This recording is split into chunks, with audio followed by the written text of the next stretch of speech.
Our scripture reading today comes from the book of Luke, chapter 16, verses 1 through 13. The parable of the dishonest manager. Then Jesus said to the disciples, "There was a rich man who had a manager, and charges were brought to him that this man was squandering his property. So he summoned him and said to him, 'What is this that I hear about you? Give me an accounting of your management, because you cannot be my manager any longer.' Then the manager said to himself, 'What will I do now that my master is taking the position away from me? I am not strong enough to dig, and I am ashamed to beg. I have decided what to do so that when I am dismissed as manager, people may welcome me into their homes.' So, summoning his master's debtors, one by one, he asked the first, 'How much do you owe my master?' He answered, 100 jugs of olive oil. He said to him, 'Take your bill, sit down quickly, and make it 50. And then he asked another, 'And how much do you owe?' He replied, 100 containers of wheat. He said to him, 'Take your bill and make it 80. And his master commended the dishonest manager because he had acted shrewdly. For the children of this age are more shrewd in dealing with their own generation than are the children of the light. And I tell you, make friends for yourselves by means of dishonest wealth, so that when it is gone, they may welcome you into the eternal homes. Whoever is faithful in a very little is faithful also in much. And whoever is dishonest in a very little is dishonest also in much. If then you have not been faithful with the dishonest wealth, who will entrust you to the true riches? And if you have not been faithful for what belongs to another, who will give you what is your own? No slave can serve two masters, for a slave will either hate the one and love the other, or be devoted to the one and despise the other. You cannot serve God and wealth." Here ends the reading. Thank you, Dina.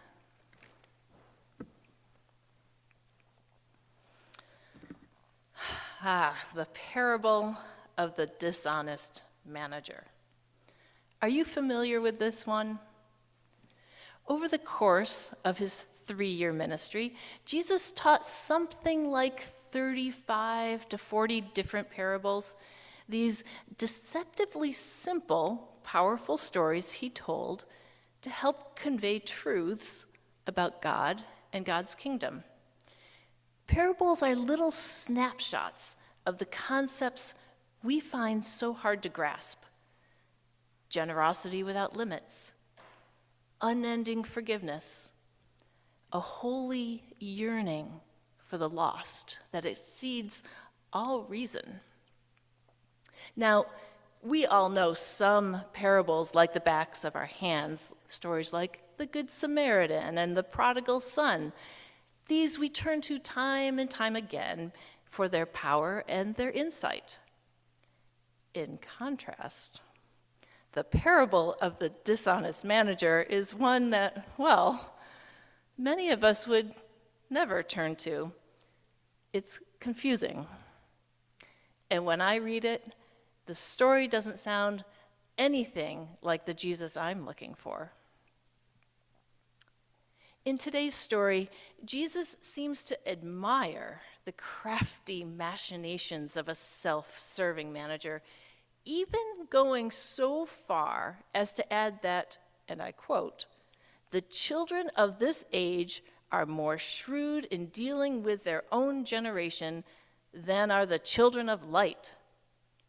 Well, That sounds a little to me like, guys, why can't you be more shrewd? Actually, I think that's exactly what Jesus is saying here. Be shrewd, people.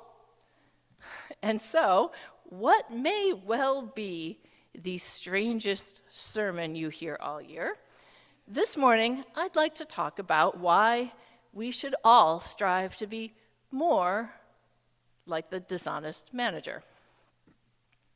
But first, let's run through the parable one more time. It starts with a rich man, a businessman, probably someone who owns quite a bit of land.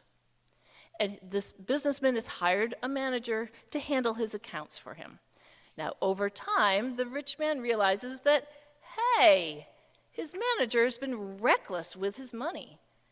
So the rich man confronts the manager.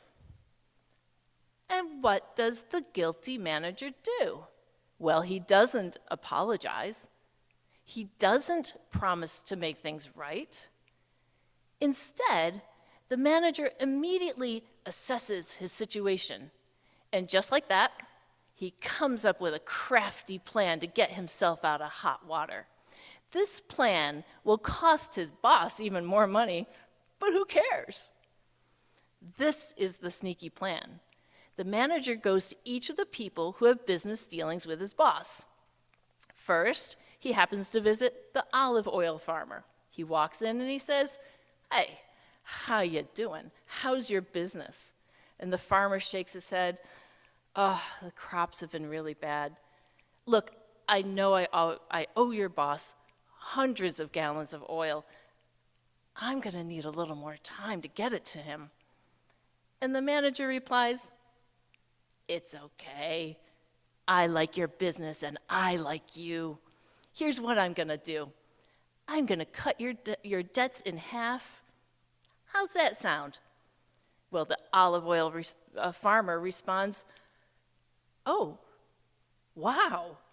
Wow, I am so grateful. Hey, if there's anything I can do to return the favor, just let me know." And the dishonest manager says, shrewdly, "I certainly will."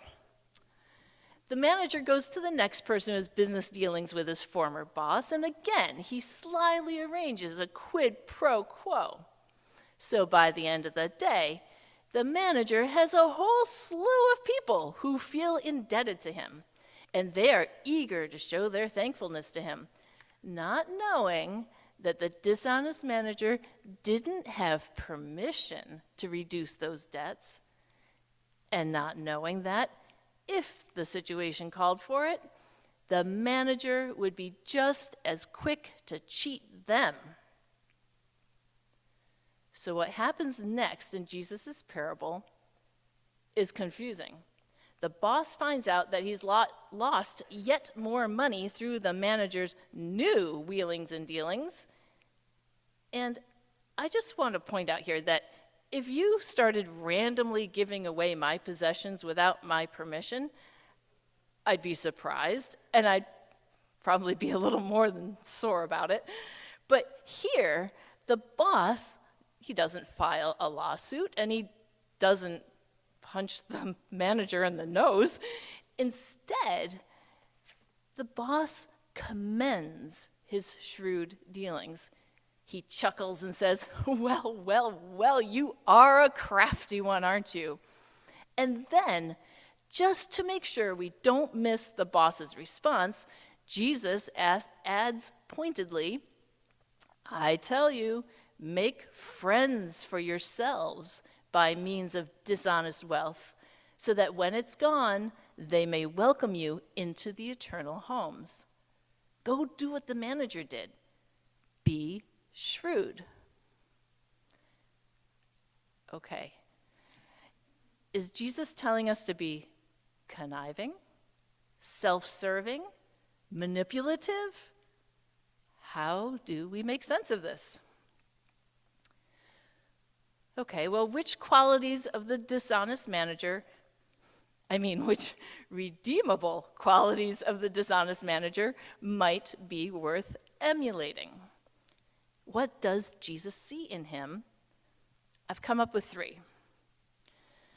Okay, one, the dishonest manager has one clear goal. He wants to live a cushy lifestyle. He doesn't want to break into a sweat. The point, though, is that he's laser focused. Nothing is going to convince the manager to pick up a shovel and actually do some work. The manager knows his endpoint, and he doesn't waver from it. Number two, the dishonest manager knows his talents and his strengths, and he makes good use of the knowledge that he has. The manager knows what he's good at. He's clever. And when life takes an unexpected turn for the worst, well, he reflexively taps into those skills. Moreover, he has his former boss's financial ledger, and he makes use of that information too. And number three, the dishonest manager is hopeful. He thinks positively. He sees the glass half full. He sees opportunity. He moves forward in life confident of his ability to make sure things will work out just fine. So 3 things here.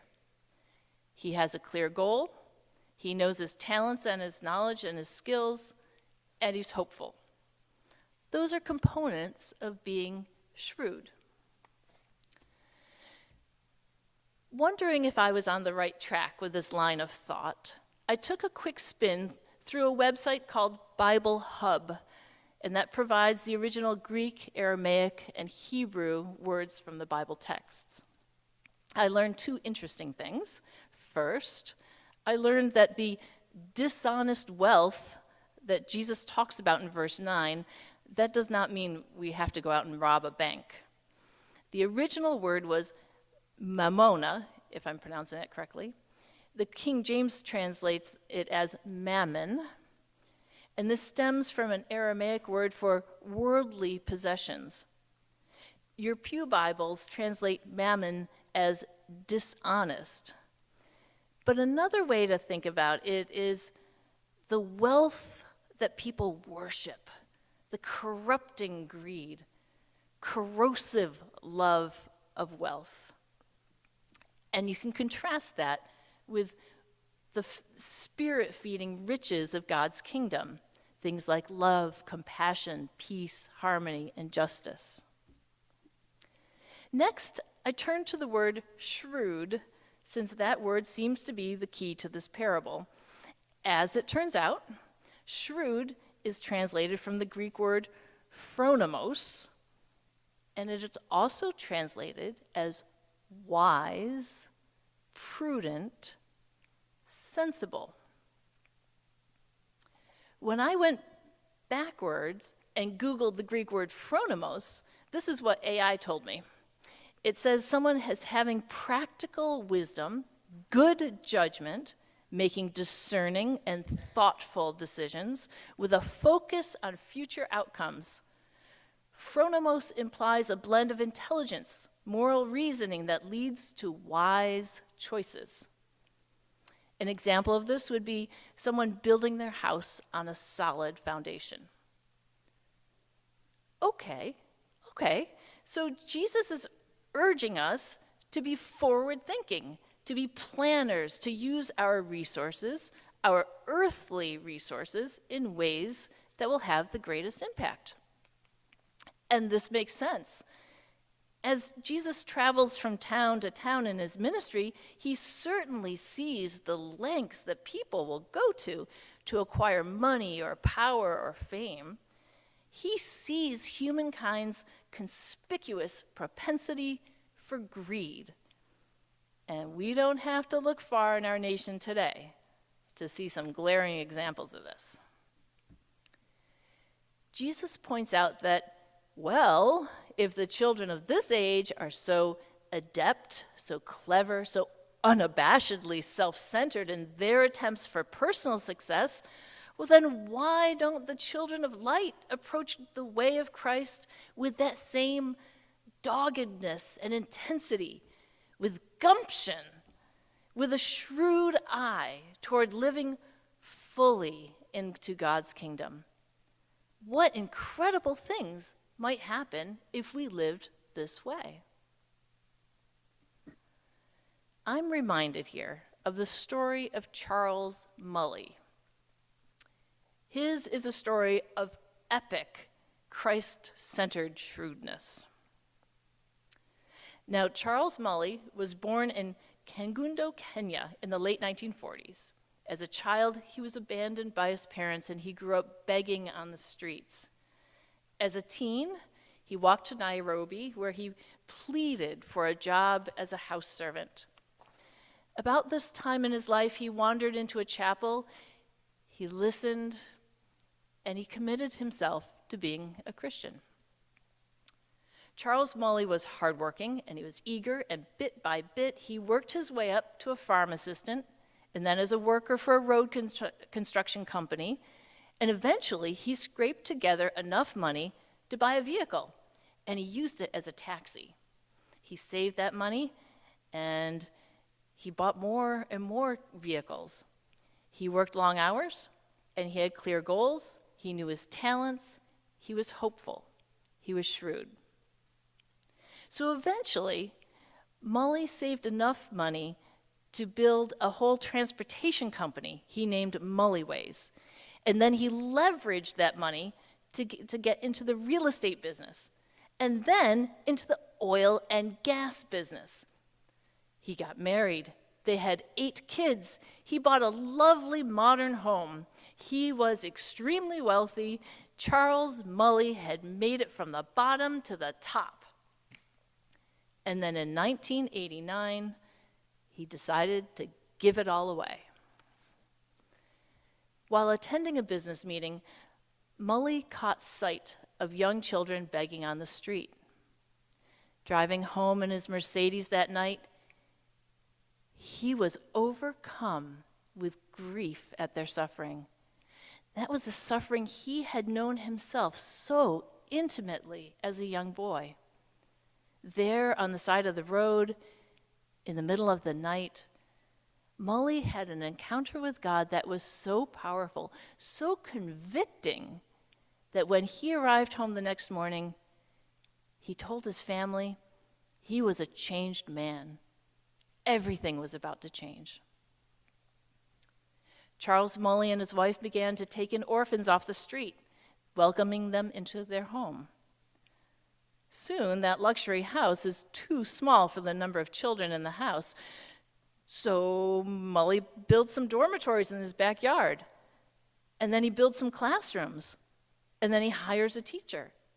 He adopts more than 100 abandoned children. But that's not enough. He turns to a plot of land in a rural desert area, one that he and his wife had intended for their retirement. Here he builds more dormitories, even though there's not really a reliable source of water. And Mully continues to go back again and again and again into the urban areas to find and bring home abandoned children. Not everything goes smoothly. Far from it. They come dangerously close to running out of food. The water supply is critically insufficient. And what does Charles Mully do? He prays. Night after night, he prays for direction, and he prays specifically for water. And then he has a dream in which he is told to get out of bed and walk to a certain spot on the land. This, right here, this is where you need to dig, he's told. So the next morning, Mully instructs some of the stronger, older teens to begin digging there. 10 feet down, of course, there's no water. 15 feet down, there's no water. 20 feet down, they hit rock. There's no water. The teens put down their pickaxes and their shovels. But Mully is adamant. Pick those shovels back up. Try one more time. So a boy swings, the steel pick strikes a rock, and water wells up from below. They've just tapped into a natural reservoir. Well, now there's more than enough water, more than enough to support the needs of hundreds of children. So Mully uses the extra water to irrigate some fields. He builds some farms, and then he builds greenhouses. He grows vegetables organically, so many that he gets to the point that his farms start exporting vegetables to Europe. By now, Molly has rescued more than 1,000 children. He has the older ones plant trees. In this dry, barren land, they plant more than 1.5 million trees. The trees create a lush, vibrant microclimate for their community. So now, Molly builds playgrounds and classrooms, medical facilities. He sets up vocational training for the teens. And then, that's not enough. He builds similar centers in other regions of Kenya and even into Tanzania. Since 1989, Charles and Esther Molly have rescued more than 30,000 children. All this, Molly says, began with the trust in the verse, "I can do all things through Christ who strengthens me." Rescuing 30,000 kids. Well, that's shrewd on steroids. Jesus wraps up his parable by saying this: "If, then, you have not been faithful with worldly wealth, who will entrust you to the true riches?" Jesus is saying, hey, you say you want peace and justice, you want security, you want food, and you want clean water for all. But this kingdom building stuff, well, it takes effort. It takes gumption and planning. It takes creativity. It takes thinking forward. It takes using resources carefully and wisely for the greatest impact. Now, I'm told that most sermons here would steer Jesus' words into an appeal for donations to the church. But I hear this as a much broader message. How do we use our whole selves? Our money, certainly, that's part of it, but really, truly, all that makes us who we are, to live faithfully and joyfully as Christians. Together in the sanctuary, we are wonderfully unique individuals, and together, we have such a wide, deep, bountiful array of talents and skills and passions and knowledge. These are our riches. This is our wealth. And this small but mighty congregation is so blessed. We are entrusted with so much.